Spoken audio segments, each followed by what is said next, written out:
తెలంగాణ రాష్ట్రంలో ఏర్పాటైన కాంగ్రెస్ ప్రభుత్వం నెల రోజుల పాలనపై నటుడు సినీ నిర్మాత కాంగ్రెస్ నేత బండ్ల గణేష్ కీలక వ్యాఖ్యలు చేశారు.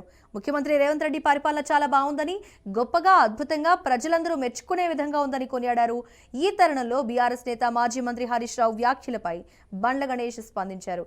అసూయ ద్వేషంతో మాట్లాడారని, ఒకరోజు హరీష్ రావు, మరో రోజు కేటీఆర్, ఇంకో రోజు గ్యాప్ ఇచ్చి కవిత మాట్లాడారని విమర్శించారు. సీఎం రేవంత్ రెడ్డి నేతృత్వంలో మంత్రులు ప్రగతి భవన్లో దూసుకుపోతున్నారని అన్నారు.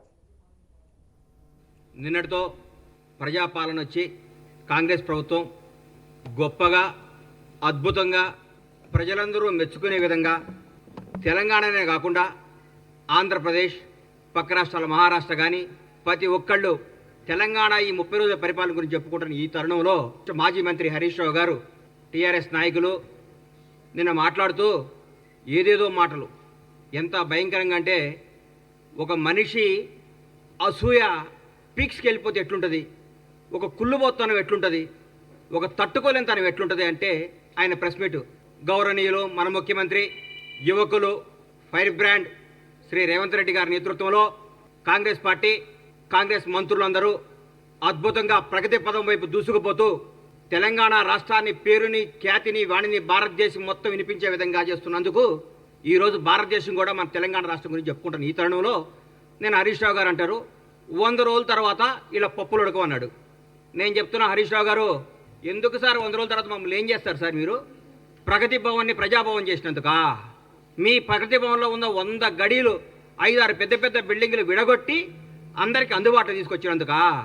దళిత ఉప ముఖ్యమంత్రిని తీసుకొచ్చి అందులో పెట్టినందుకా? ఎందుకు సార్ మీరు చేసేది? నియంతృత్వ పాలనకు పాతరేసి ప్రజాపాలన తీసుకొచ్చినందుకా? మరి మహిళలందరికీ ఫ్రీగా బస్సులు ఇచ్చాం, ఫ్రీ బస్ టికెట్. 8 కోట్ల పైచిలకు ప్రయాణించారు మహిళలు. మాటల విషయం కాదు ఇది. 8 కోట్ల మంది స్త్రీమూర్తులు ఫ్రీగా తెలంగాణ రాష్ట్రంలో టికెట్ లేకుండా.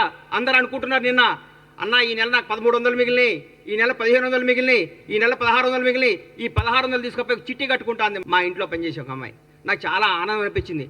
ఇది ప్రజాపాలన అంటే, ఇది ప్రజాప్రభుత్వం అంటే. 10 లక్షల రూపాయలు మేము ఆరోగ్య బీమా కింద పంపించినందుక మీరు ఏం చేస్తారు సార్? మేము ఏ నిరుంకత్వం లేకుండా, ఏ రికమెండేషన్ లేకుండా నీతిగల నిజాయితీ గారి పరిపాలన అందిస్తున్నందుక, నీతిగల నాయకుల్ని మంచి మంచి ఉద్యోగాలు నిర్మించినందుక ఏ ఫీలింగ్ లేవు.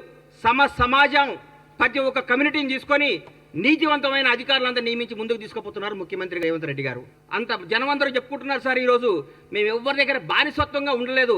మీ దగ్గర ఏ బానిస బతుకు బతికారు కదా సార్? 10 సంవత్సరాలు తెలంగాణ ప్రజలందరూ బానిస బతుకుని తెంచుకొని వచ్చారు. హరీష్ అన్న, మీరు 10 సంవత్సరాల పాటు మంత్రిగా చేశారు.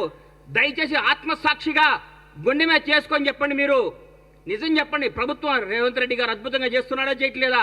పరిపాలన బాగుందా లేదా? మీరు మనస్సాక్షి మీరు క్వశ్చన్ చేసుకొని మీరు మాట్లాడండి. ప్రతిరోజు ఏదో విమర్శించాలి. ఎందుకు ఇస్తారు సార్ మీకు ఎంపీ సీట్లు? ఒక్క సీటు కూడా బీఆర్ఎస్ గెలవదు. ఈసారి నేను చెప్తున్నా, రాసుకోండి. ఒక్క సీటు కూడా గెలవదు.